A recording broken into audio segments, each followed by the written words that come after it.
आज हम लोग गति के तीनों समीकरणों का निगमन ज्ञात करेंगे, जिसमें जो हमारा गति का तीनों समीकरण था यह था जैसे कि v बराबर u प्लस ए टी, दूसरा समीकरण था s बराबर U T plus half A T square, और तीसरा समीकरण था v स्क्वायर बराबर यू स्क्वायर प्लस 2as। इसमें जो अक्षर आए हैं जैसे v, u, a और t, इसका अपना अपना अर्थ क्या है तो ये हम जानेंगे। तो जहाँ v बराबर होता है अंतिम वेग, लिख दिया ऊपर, u बराबर होता है प्रारंभिक वेग, u जो है इसका अर्थ होता है प्रारंभिक वेग। यहाँ a त्वरण है और t समय है, और जो s है यहाँ s जो दिख रहा है दूसरे सूत्र में वह विस्थापन है।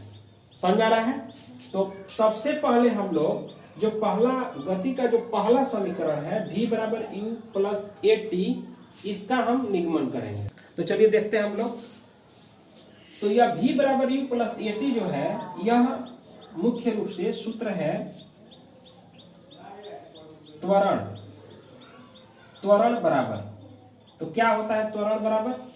त्वरण बराबर हम देखेंगे, त्वरण बराबर होता है वेग में परिवर्तन, वेग में परिवर्तन बट्टा समयांतराल।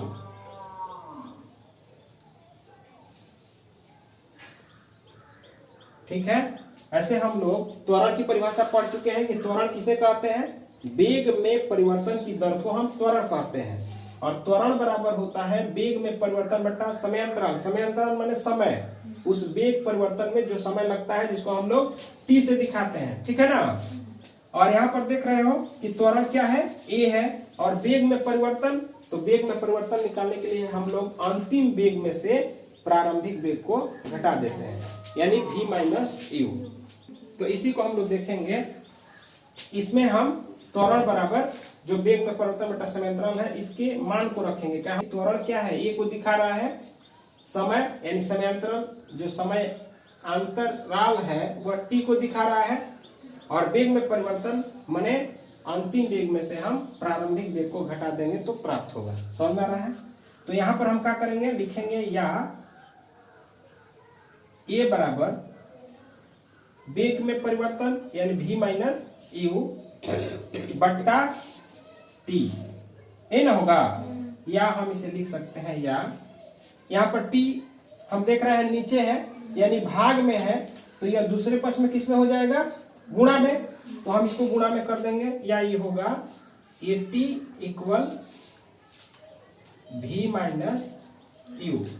हमें यह हमेशा ध्यान रखना है कि हम समीकरण एक को सिद्ध कर रहे हैं कि v बराबर u प्लस ए टी होता है, तो हम हमेशा ही ध्यान रखेंगे कि इसे इस प्रकार से हल करें कि इस रूप में आ जाए। तो हम देख रहे हैं कि हमारे पास ए टी आ गया इक्वल v माइनस यू है, तो हमें v का मान ज्ञात करना है ना, v का मान ज्ञात करना है, अर्थात हम u को इस पक्ष में लेके आएंगे। पहले हम क्या करते हैं, दोनों का पक्षांतर करते हैं, यानी हम लिख देते हैं v minus you equal A T. समझना कोनो दिक्कत। यहाँ पर हम देख रहे हैं कि हमको v का मान लेना है, तो u को हम दूसरे पक्ष में ले जाएंगे, यानी या v बराबर ए टी, ये माइनस यू है, दूसरे पक्ष में जाएगा तो प्लस यू हो जाएगा। समझ में आ रहा है। तो आप देख रहे हैं कि इस प्रकार हमारा जो पहला सूत्र है, गति का जो पहला सूत्र है वह प्राप्त हो रहा है ना, v बराबर यू प्लस ए टी। हम इसको एक बार सहेज लेंगे, यानी लिख देंगे v बराबर u को हम पहले लिख सकते हैं, कोई दिक्कत नहीं है, और यह ए टी, अर्थात हम जान गए कि अंतिम वेग बराबर होता है प्रारंभिक वेग जोड़ त्वरण गुणे समय। समझ में आ गया। और इस प्रकार हमारा एक यानी पहला सूत्र यह सिद्ध हो गया। ठीक है, तो एक बार ध्यान देंगे, गति के तीनों समीकरणों का हम निगमन कर रहे हैं। इसमें जो हमारा पहला समीकरण है वह है v बराबर u प्लस ए टी। यहाँ जो भी अक्षर है, जो भी अंग्रेजी के अक्षर है उनका अपना अपना अर्थ है। जैसे v तो हम लिख दिए हैं, v माने होता है अंतिम वेग, u माने प्रारंभिक वेग, समझ में आ रहा है, और a माने त्वरण और t माने समय। तो हम ही जब सूत्र का निगमन कर रहे हैं तो जो मुख्य हमारा सूत्र होगा, जो हम परिभाषा में पढ़े हैं कि त्वरण किसे कहते हैं, तो उसमें हमने पढ़ा है कि वेग परिवर्तन की दर को हम त्वरण कहते हैं। अर्थात त्वरण बराबर होगा वेग में परिवर्तन बट्टा समयांतराल।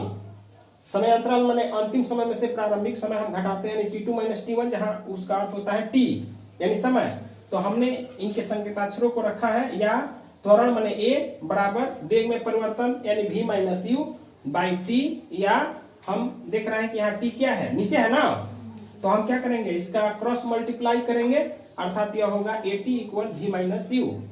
हमें चूंकि लाना है v बराबर u प्लस at, तो हम क्या करेंगे, पहले तो इन दोनों का पक्षांतर कर ले रहे हैं, तो यानी हो इस पक्ष को हम पूरा उठा के इधर ले लिए v - u, और इधर वाला इधर चला गया at। तुम जानते हो कि क्या करते हैं हम, अगर दोनों पक्षों की संख्याओं को पूरा अगर दोनों पक्ष में इधर उधर किया जाए तो उसके चिन्ह में कोई परिवर्तन नहीं होता है। आ समझ में? तो यहाँ पर हम क्या कर दिए v - u बराबर at, या v बराबर at, और यहाँ देख रहे हो कि माइनस u है ना, तो दूसरी तरफ चला जाएगा तो प्लस u, यानी v बराबर at प्लस u। हमको क्या प्राप्त करना था, v बराबर u प्लस at, तो हम क्या करेंगे, इसको थोड़ा सहेज लेंगे, हम लिख सकते हैं इसलिए v बराबर u प्लस at, क्योंकि जोड़ की चिन्ह में अगर संख्याएं आगे पीछे भी हो तो उसके मान में कोई अंतर नहीं होता है। और इस प्रकार हमारा यह जो सूत्र है वो क्या हो गया, सिद्ध हो गया। समझ में आया? अब हम लोग सूत्र 2 देखेंगे।